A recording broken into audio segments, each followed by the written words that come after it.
Today, we've got an essential topic for anyone looking to buy a home, and we're going to look into the affordability of that home based on your income.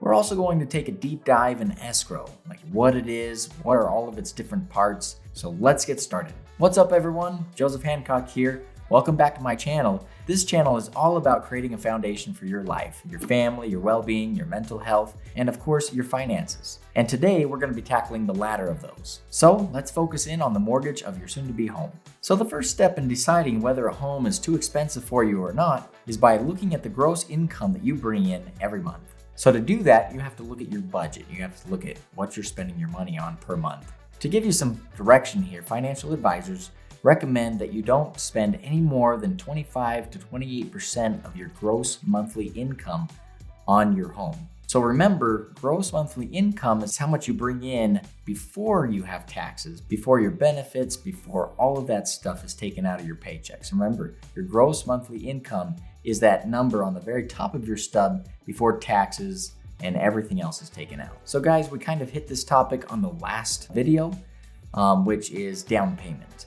So down payment is the second thing that you kind of want to look at in your mortgage before you go buying a home. Making a larger down payment is going to minimize or reduce your payments per month when the mortgage begins. So the nice thing about putting more money down is that it'll actually qualify you for a much better loan. The third element to look at before buying a home is your debt to gross income ratio, or what they call debt to income ratio. This is actually a ratio that lenders look at when deciding whether you qualify for a loan or not. So what is the debt to income ratio? Well, the debt to income ratio is actually all of your debt combined, including your mortgage, divided by how much gross income you bring in. Now, if that number exceeds 36%, it can disqualify you for a loan. So the fourth thing to look at when looking at a home to buy is look at your credit score. But generally what you want to have on your credit score is between a score of like 781 to 850.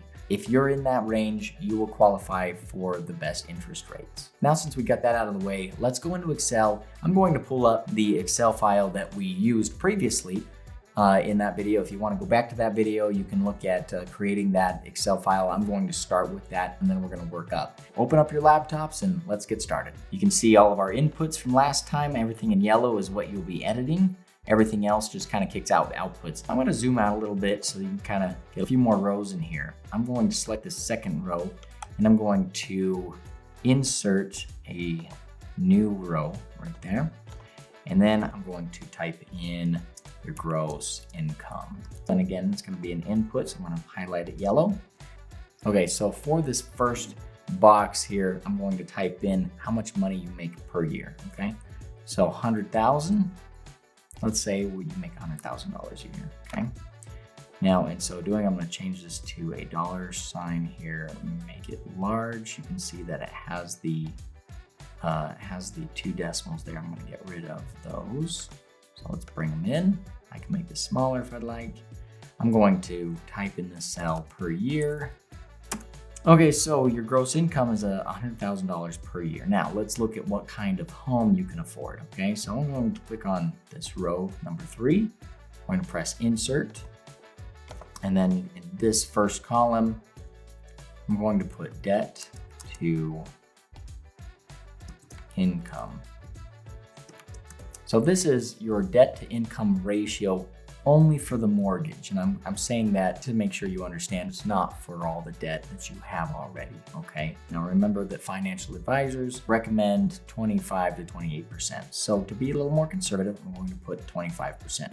And before I do that, I'm going to click on this little percent icon and then I'll type in 25. Okay, so we have our inputs here. Now for our output, I'm going to put your max mortgage that you can have, okay? So max mortgage that you can afford.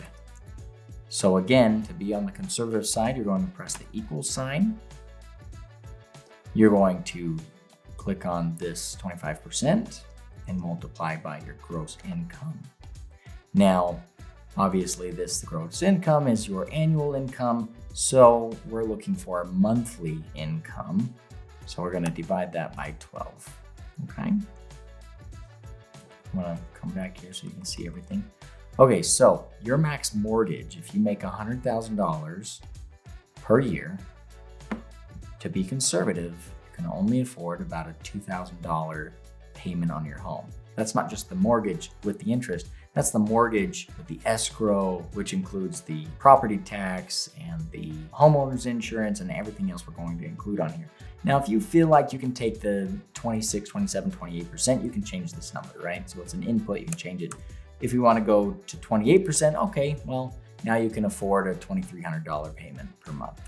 Okay, so let's deep dive into escrow. Okay, so escrow, what is it? So an escrow is a financial arrangement where a third party holds and manages the funds and the important documents for the real estate transaction to happen. In the case of buying a home, it's used to hold the buyer's earnest money deposit, the seller's property deed, and the funds for the property tax and the insurance. So there's three main components in an escrow. So these three elements are the escrow account, the escrow officer, and the escrow instructions. So let's talk about each one of these. The escrow account holds the funds, and the officer manages the process, and the instructions outline the conditions for release. The escrow is essentially protecting the buyer and the seller by ensuring that each party fulfills their obligations. So in the escrow, some of these costs go into your mortgage and they follow your mortgage for a set period of time, if not for the entire duration of the mortgage payments until it's completely paid off. So we're gonna dive into about 4 of these that are the most common, and we're gonna do that in Excel. So jump on your laptops again, we're gonna take a deep dive so that we can actually calculate how much you will actually be paying per month. Okay, so here's our Excel file. I'm going to zoom out on this file so that we can make a little bit more room here. Okay, so hopefully you can still see that. So the first one, that is going to be your property tax. So I'm going to type in property tax. And generally this is a set amount that you're going to be paying the government for this home per year, but they divide that up into increments of 12 throughout that year. Now that's if you're paying on a monthly basis. Just FYI, if you have the ability to pay on a bi-weekly basis, go that route. That will save you quite a bit of money. So property tax, let's assume that your property tax, and this will be on your closing document, your property tax will be about $1,300, right? Okay, so we're assuming that $1,300 is your property tax for the year, okay? So the second element we're going to be tackling is your homeowner's insurance. So I'm going to be typing insurance. So this is your home insurance. Again, I'm going to paint this yellow because you know it's an input. So your insurance, we're going to assume, let's say it's $800 per year. Okay, so again, I'm going to put year here, per year here, so you know that this is per year. Okay. Now let's look at your, what we call PMI, which is private mortgage insurance. A PMI, the way that works is that you have an additional interest on that loan. That PMI will be there until you pay 20% of your home off. Typical rates of a PMI depend on your credit score. Another reason to keep your credit score high. So we're going to assume that you have good credit. So in this case, I'm going to make this cell a percentage. So we're going to assume that you have good credit. So we're going to go for a 0.46%. You can see that it just kind of messed up on me because it rounded to 0. So I'm going to bring that decimal place out. So 0.46%. Now I'm going to take the last element of the escrow, which is going to be homeowners association. If you have homeowners association. I thankfully, whenever I bought my home, did not, even though we live on a golf course. I'm going to say HOA. And let's say that your HOA fee for the month is on the low end, we'll just say like $200 a month, okay? So again, I'm going to put this in yellow and I'm going to make it a dollar figure. And I'm going to take out those decimal places, we don't need them. And again, this is per month, okay? I'm going to put payment amount. Okay, so your actual payment amount, this is the total payment that you're going to be making per month based on everything in the yellow here. So to highlight this, I'm going to highlight it blue because it is like the most important number on this whole Excel sheet. So to calculate this is going to be a longer formula, so hold on to your britches and let's do this. Okay, so press equals. Obviously your payment is going to start with your mortgage payment, right? So I'm going to click on that cell. So it automatically puts it in my formula bar. So it's equal E5, and then I'm going to press on Shift and click on that plus sign, right? So not only does it equal the principal plus the interest, but it's also going to equal your property tax, right? So here's your property tax, okay?